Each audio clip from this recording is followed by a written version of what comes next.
네, 안녕하세요. 반갑습니다. 오늘은 예수의 비유 제7강으로 강의를 시작하도록 하겠습니다.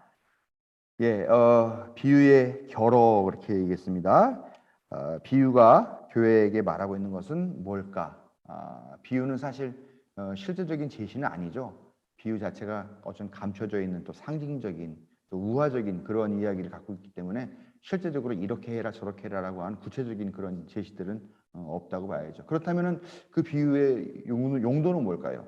혹시 지쳐 있고 또 위협받고 또 위험에 처해 있는 그 초대교회 성도들을 위로하는, 아니면은 그런 위험들을 잘 버티고 견뎌낸다면 구원을 얻게 될 것이라고 하는 그런 약속의 말씀일까요? 그런 것들이 바로 이 교회가 이 비유를 설교한다거나 또 가르친다거나 할 때마다 몰두했던 그런 문제라는 것이죠. 그래서 예수님께서 어떤 이유로 무슨 의도를 가지고 이 비유를 말씀하셨나와는 조금 관계가 없이 비슷한 느낌 또 주제어들이 있었을 때 그것을 교회가 해석과 적용의 전권을 갖고 있었기 때문에 그 비유를 좀 말하자면 개작을 했다거나 아니면 편집을 했다거나 할 수 있다는 것이죠.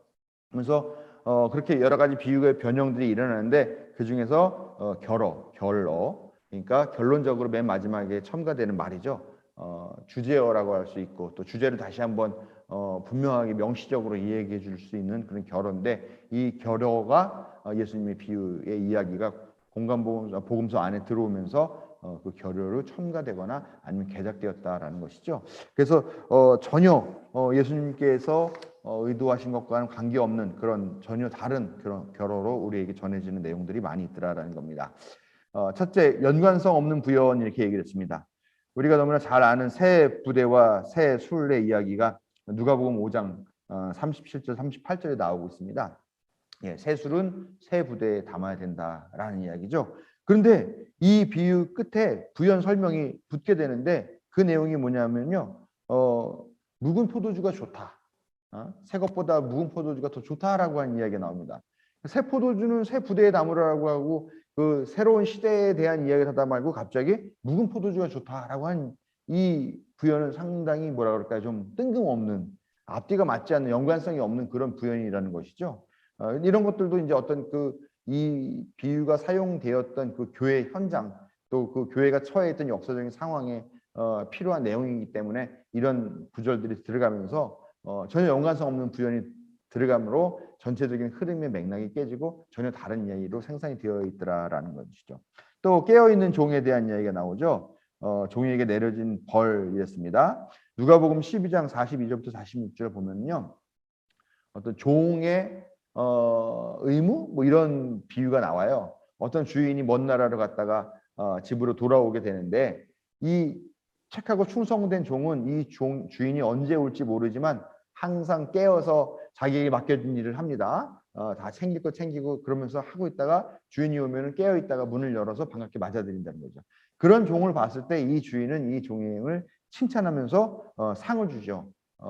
그 주인이 자기의 재산을 맡아서 관리해라라고 하는 그런 청직이 높은 그런 직위의 종으로 임명을 한다라는 것이죠. 여기까지 보면은 그런 거죠. 우리가 항상 언제 종말이 닥칠지 모르지만 깨어서 우리가 맡은 바 일을 열심히 한다 그러면 구원을 받겠다. 뭐 대충 이런 정도의 우리가 이 비유를 생각할 수 있겠죠. 그런데 거기서 끝나는 게 아니라 이 보면은요. 그 이후에 이야기가 나옵니다. 술 취하고 방탕하고 다른 종들을 때린 종들이 있는데 이런 종들은 주인이 와가지고 봤을 때 그런 종들은 매를 맞거나 아니면 벌을 받게 된다라고 하는 그런 이야기가 붙습니다. 그런데 또 그것만 끝나는 게 아니에요. 모르고 한 종은 좀 덜 혼나지만 알고도 죄를 저지른 종은 더 심하게 벌을 받을 것이다라는 이야기가 나오고요. 그 다음에 맡긴 것이 많은 사람은 많이 책임져야 되고 적은 것은 적게 책임진다. 이런 이야기가 나오죠.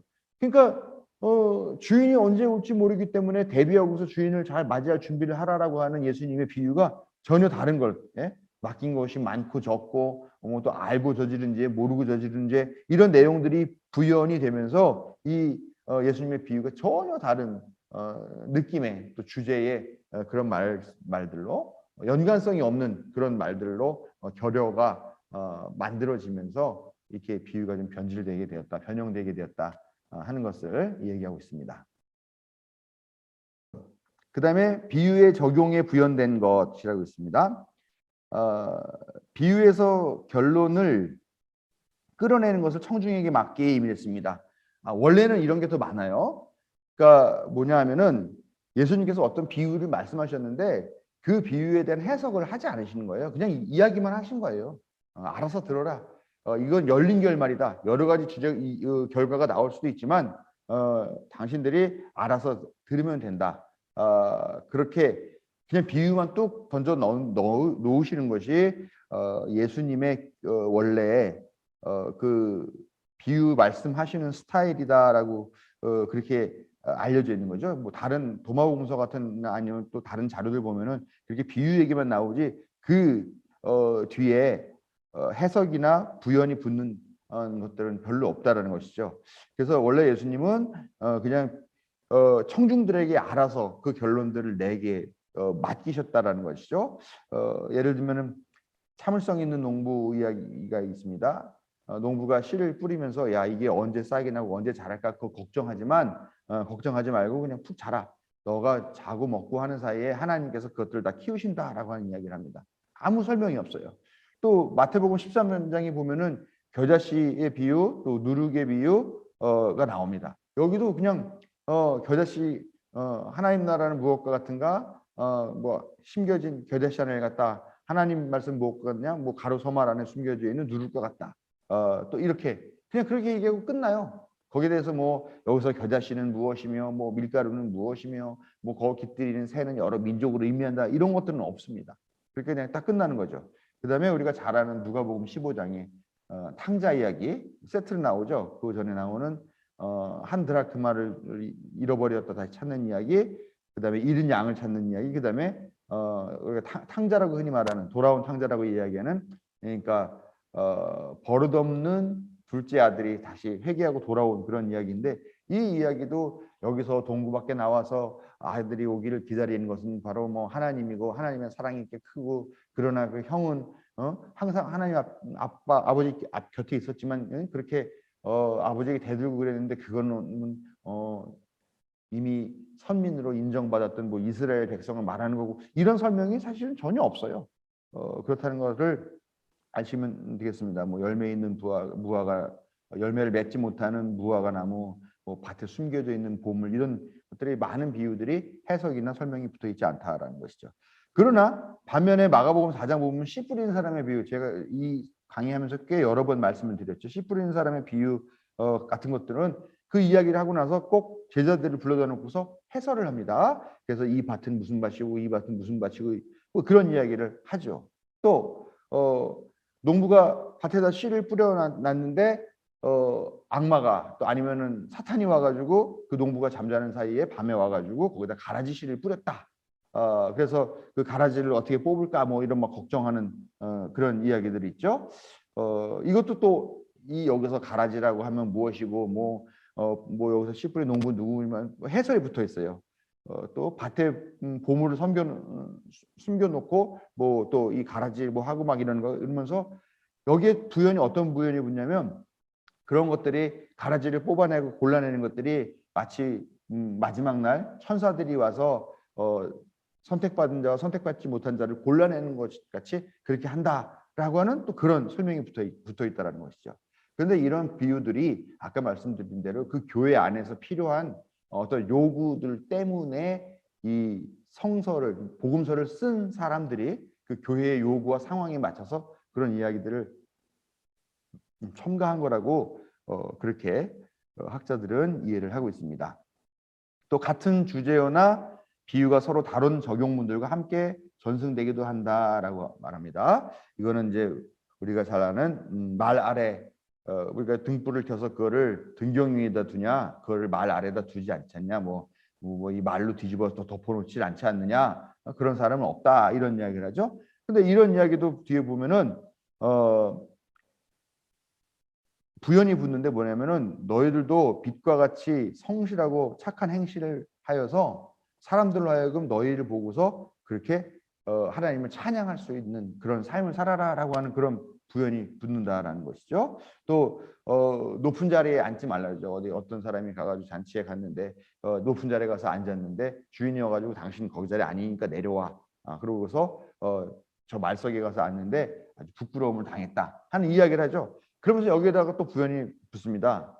스스로 높이는 자는 낮아질 것이고 스스로 낮추는 사람은 높아질 것이다. 이런 어떤 주제요. 또 일반적인 어떤 그런 뭐라 그럴까요? 일반적인 도덕 법칙, 뭐 일반론 이런 일반적인 주제가 그렇게 붙게 되더라라는 거죠. 이런 것들도 역시 비유에 적용되고 또 부연된 그런 내용들이라고 할 수가 있습니다. 예. 그래서 원래 비유는 어떤 내용일까 하면서 이렇게 막 비유가 적용에 부연되기도 하고 이것저것 막 섞이기도 해서 원래 비유를 찾기는 쉽지 않다라고 그렇게 이야기를 학자들은 보고 있습니다. 예, 이미 있었던 해석이 개작되거나 부연된 거라고 했죠. 이런 것들도 예를 들면은 불의한 청직이 있죠. 아이고 이제 자기가 잘리게 됐어요. 잘못해가지고. 그래가지고 이제 그러죠. 빌어 목사님 부끄럽고 땅을 파자니 힘이 없고 어떡할까. 그래 좋은 생각이 났다. 그래서 주인에게 빚진 사람들을 불러다 놓고 당신은 얼마나 빚졌어? 그러면 뭐 밀 70석이요. 그럼 밀 40석이라고 고쳤어라. 자기가 그 사문서 위조를 그렇게 해줍니다. 그러면서 아마 내가 여기서 이제 이 일을 그만두게 되면은 내가 너한테 베푼 이 은혜를 생각하고 나에게 갚아라라고 이야기를 하죠. 이게 사실은 그렇게 우리가 또 어쩔 수 없이 당하게 되는 그런 불이하게 닥치게 되는 그런 상황들에 대비해서 지혜롭게 해라라고 하는 고기까지가 사실은 예수님께서 하신 원래의 비유 내용이다라고 보는 거죠. 그런데 여기에 또 그 뒤에 또 부연이 붙습니다. 뭐라고 붙냐면 주인이 나중에 그 사실을 알아요. 청지기가 그렇게 사문서를 위조한 거를 압니다. 가지고 이 청지기를 불러다 놓죠. 그러면은 보통 곤장을 내려라라고 하는 게 맞을 텐데 곤장을 내리라고 하지 않고 저는 딴소리를 합니다. 무슨 얘기를 하냐면 너가 한 행동이 참 지혜롭구나 하면서 칭찬을 합니다. 칭찬하는 것도 말이 안 되는데 그 뒤에 또 다른 얘기가 붙는 게 네가 작은 일에 충성하는 사람은 큰 것을 맡게 된다라고 하는 또 그런 일반적인 그런 주제가 또 붙게 되는 거죠. 그러니까 이 불의한 청지기의 이야기도 완전히 전혀 다른 이야기가 되는 거죠. 또 악한 포도원 그 농부들 비유 있잖아요. 품삯을 받으려고 막 했는데 하죠. 그 품삯을 받으려고 그랬는데 나중에는 그 포도원 주인의 아들까지 살해를 합니다. 그런데 이 이야기를 끝에 가가지고는 이게 그리스도라고 하는 걸로 알레고리컬 해석이 붙으면서 그 다음에 사람들이 내다버린 모퉁이 돌이 건물의 머릿돌이 되었다. 내다버린 돌이 건물의 모퉁이 돌이 되었다. 머릿돌이 되었다 하는 이야기가 나옵니다. 이렇게 되면서 이것도 또 전혀 다른 이야기가 되는 거고요. 또 사람들이 종말의 때에 어떤 일이 오겠습니까? 우리에게 표징을 보여주십시오라고 이렇게 요구를 하니까 예수님께서 거기에다가 너희에게 보여줄 거는 요나의 표적밖에 없다. 사흘 만에 뭐 어둠 속에서 다시 뭐 나오는 그 요나의 표적밖에 없다. 이렇게 얘기를 하는 거죠. 그러니까 종말의 때 너희들에게 보여줄 표적은 없다라고 하는 것까지가 사실은 끝인데 그 이후에 요나의 이야기가 덧붙여짐으로 인해 가지고 이게 갑자기 종말의 때가 징조도 없이 갑자기 오게 될 테니까 너희들이 열심히 잘 준비하고 살아라라고 하는 그 이야기가 갑자기 예수 그리스도에 대한 뭐 부활의 이야기 같이 강조점이 전혀 또 다른 것으로 바뀌게 되더라라는 겁니다. 그래서 이러한 내용들이 이미 있었던 해석이 개작되거나 아니면 부연된 그런 예라고 볼 수가 있는 것이죠. 그리고 이제 여기 형제라고 하는 단어를 그리스도교 또 교인에게 한정했다라고 하는데요. 보통 일반적으로 쓸 때 형제라고 하는 거는 자기 동포나 아니면 이웃을 일반적으로 가리키는 그런 언어였었던 것이죠. 그런데 이 이야기도 이 단어가 그리스도교나 교인들, 예수님을 믿는 그 예수 운동에 참여한 사람들에게만 한정되는 식으로 마태는 또 의미를 살짝 뒤바꾸고 그런 용도로 사용하는 것을 볼 수가 있습니다. 그리고요, 귀 있는 사람은 들어라라고 하는 그런 결어가 있어요. 예수님께서 뭐라고 비유를 막 말씀하신 다음에 귀 있는 사람은 들어라 이렇게 얘기를 하시죠. 이게 일종의 영지주의의 영향이라고 보는 거죠. 영지주의 참 많이 듣게 되는데 뭐 요즘도 보면은 우리 교회가 영지주의적인 그런 요소들이 분명히 있죠. 그래가지고 어떤 열광적인 그런 신앙 운동하는 그런 것들을 또 좋아하는 사람들도 많이 있고, 뭐 특별하게 가르치는 아구가 딱딱 맞는 그런 성경 공부 좋아하는 사람들도 많이 있는데요. 네, 바로 그런 것처럼 예,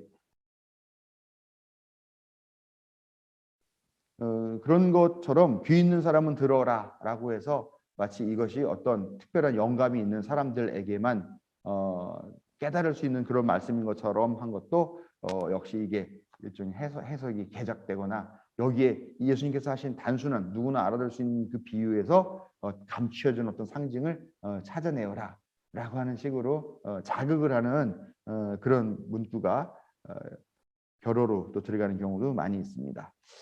예, 일반적 주제어가 결어로 첨가. 요거는 뭐 아까 말씀드린 거와 마찬가지예요. 같은 좀 비슷한 이야기입니다. 원래 비유의 결어, 원래는 비유의 결어가 없죠. 없는데 여기 어떤 결어가 붙습니다. 그러면서 강조점이 바뀌게 되는 거죠. 아까 말한 그 말세에 어떤 징조가 있습니까? 그랬더니 요나의 표적을 보여준다. 이것도 그냥 말세가 올지 모르기 때문에 우리가 그 말세에 대비하면 살아야 된다라고 하는 단순한 이야기였는데, 그 말세가 예수 그리스도에 의해서 오는 것으로 바뀌게 된 강조점이 오는 거죠. 근데 여기서도 그런 내용들을 말하는 겁니다. 그런데 특별히 여기서는 결어가 사실은 어떤 특정한 사항이나 아니면은 어떤 특정한 강조점이 있는데, 그런 것들이 어떤 결어가 첨가가 되는데 그 결어가 뭘로 끝나냐 하면은 일반적인 주제, 뭐 도덕적인 주제, 아니면은 유명한 격언이라든가 또 마음에 새겨야 될 어떤 그런 뭐 속담이나 약간 이런 느낌의 것들, 이게 아까 일반적인 보통 사람들이 생각할 수 있는 그런 가치를 담은 내용들이 있다는 거죠. 예를 들면은 좁은 문으로 들어가라. 그 좁은 문은 뭐 좁고 험하지만 그 길이 구원의 길이다 이렇게 얘기하죠. 그러면서 그 얘기 끝에 첫째가 꼴찌되고 꼴찌가 첫째 된다라고 하는 내용이 붙습니다. 이 말은 뭐냐? 넓은 문으로 가면은 쉬우니까 금방 갈 것 같다. 그리고 좁은 문은 문도 좁고 기어 들어가야 되고 여러 가지 불편하기 때문에 늦게 올 것 같다. 그러나 그렇지 않다라고 하는 그런 의미를 한 건데, 이게 그 뭐 첫째가 꼴찌되고 꼴찌가 첫째 된다 이런 거는 우리가 일반적으로 쓰는 그런 말이잖아요. 그래서 어떤 특정한 예수님을 따라간다는 것이 넓은 길이 아니라 좁은 길이고 힘든 길이라고 하는 이야기를 한 건데, 마치 결론은 첫째가 꼴찌되고 꼴찌가 첫째 될 수 있다라고 하는 그런 주제로 끝나는 것 같이 이야기가 정리가 된다는 것이죠. 예, 등경 위에 불을 켜놓는다라는 것도 숨긴 것은 드러난다. 또 이런 이야기 있고요. 네, 또 더 갖거나 가진 것도 빼앗긴다라고 하는 또 다른 이야기가 또 그 뒤에 붙습니다. 이렇게 돼가지고 이 비유가 전혀 의미가 좀 다르게 되는 것들도 있고요. 포도원 품꾼 이야기도, 포도원 품꾼들이 와서 새벽 5시부터 6시부터 와서 일한 사람들 쭉 있고, 12시에 일한 사람, 3시에 일한 사람, 심지어 퇴근 1시간 전에 와가지고 일한 사람도 있는데, 그 사람들도 다 똑같이 한 대나리씩 받는 이야기 있었죠. 근데 거기에 그것도 또 맨 마지막에 나중된 자가 먼저 되고 먼저 된 자가 나중된다라고 하는 그 결어가 붙으면서 이런 좀 특별한 이야기가 일반적인 이야기로 일반적인 결론으로 끝나게 되는 것 같이 그렇게 된다라는 것입니다. 예, 또 친구가 와가지고 문 두들기면서 이렇게 도움을 요청해가지고 그 요청을 받게 되는 얘기를 할 때도 구하는 이마다 받을 것이다라고 하는 또 어떤 일반적인 교회 안에서 통용되는 그런 주제어로 끝나게 되는 것을 볼 수가 있습니다. 즉, 예수님의 비유들은 대체적으로 강력한 종말을 경고하는 말씀들이 많아요. 이제 그 종말의 때가 왔다. 그렇기 때문에 이 종말을 우리가 준비하고 그 종말을 어떻게 피해갈 것이냐, 아니면 그 종말 앞에서 우리가 다치지 않게, 아니면 이 종말이라는 것은 사실은 되게 나쁜 것이 아니라 사실은 너희들한테는 되게 좋은 걸 수 있다. 이런 내용의 종말에 대한 이야기, 경고의 이야기를 했는데, 이런 것들이 다 교회의 요구에 의해서, 그러니까 종말이 올 줄 알고 예수님께서 재림하실 줄 알았는데 예수님께서 재림하시지 않으니까 이 종말의 경고, 이 긴급하고 급박한 종말의 경고가 그냥 그 당시에 사람들이 잘 살아나가기 위해서, 또 교회가 잘 운영되기 위해서 필요한 그런 보편 타당한 그런 도덕률로 바뀌더라라는 겁니다. 그래서 첫째가 꼴찌되니까 자만하지 말아라. 감춘 거 다 드러나게 되니까 정직하게 살아라라든가, 예? 또 나중 된 자가 먼저 되고 먼저 된 자가 나중 된다. 아무리 힘들어도 구하는 것마다 다 받게 되니까 구해라. 이런 식의 일반적인 그런 도덕률로 변화가 되고 강조점들이 바뀌게 된다라는 것입니다. 그래서 교회에서 이 비유들을 어떻게 하면 유용하게 사용할 수 있을까 하는 그런 고민들을 담고서 이 비유에다가 이렇게 이런 전혀 내용을 좀 전혀 바뀌게 되는 그런 결어들을 첨가했다 하는 것을 알 수가 있습니다. 이런 경향은 특히 누가복음에서 좀 두드러지게 나타난다고 합니다. 네, 이렇게 쭉 이야기를 비유가 어떻게 변형되는 방식인가를 얘기했습니다. 네, 결론적으로 이제 이 비유의 변형에 대한 이야기를 하면요, 비유들은 이중의 역사적 자리를 가진다라고 볼 수가 있습니다. 그건 뭐냐? 예수님께서 그 비유를 하셨던 당시의 상황, 뭐 바리새인과의 논쟁 자리라든가, 아니면 대제사장들과의 논쟁이라든가, 아니면은 뭐 가난한 사람들과 같이 있었던 상황이라든가 하는 그런 아주 구체적이고 실제적인 그런 상황들이 있었겠죠. 그것이 바로 하나의 역사적 자리죠. 그런데 또 하나의 역사적 자리가 있습니다. 그건 뭐냐? 이 예수님의 비유를 사용하게 되는 교회의 현장이라는 거죠. 이 교회에서 이 비유를 어떤 방식으로 사용할 것인가라고 하는 그런 고민들이 결국 예수님이 계신 그 직접적인 일차적인 자리를 2차적인 상황으로 바뀌게 된다는 것이죠. 저는 근데 여기다가 하나를 더 첨가해야 된다고 봅니다. 바로 세 번째, 지금 우리. 근데 사실 지금 우리라는 것은 그 교회가 예수님의 비유를 바꿔놓은 것을 우리가 사실 그대로 답습하고 있기 때문에 우리도 그냥 그 교회의 현장이라고 하는 것과 동일시해서 보면은 맞지 않나라는 생각을 하기는 합니다.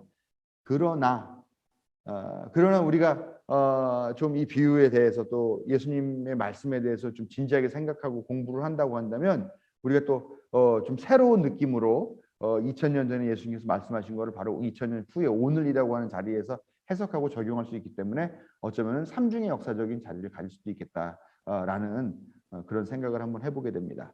왜 우리가 아는 것은 초대교회가 전해준 것이죠. 그리고 초대교회에서 전해준 것을 2000년 동안 교회는 그냥 계속 답습했죠. 그럴 수밖에 없죠. 성서에 그렇게 쓰여 있으니까.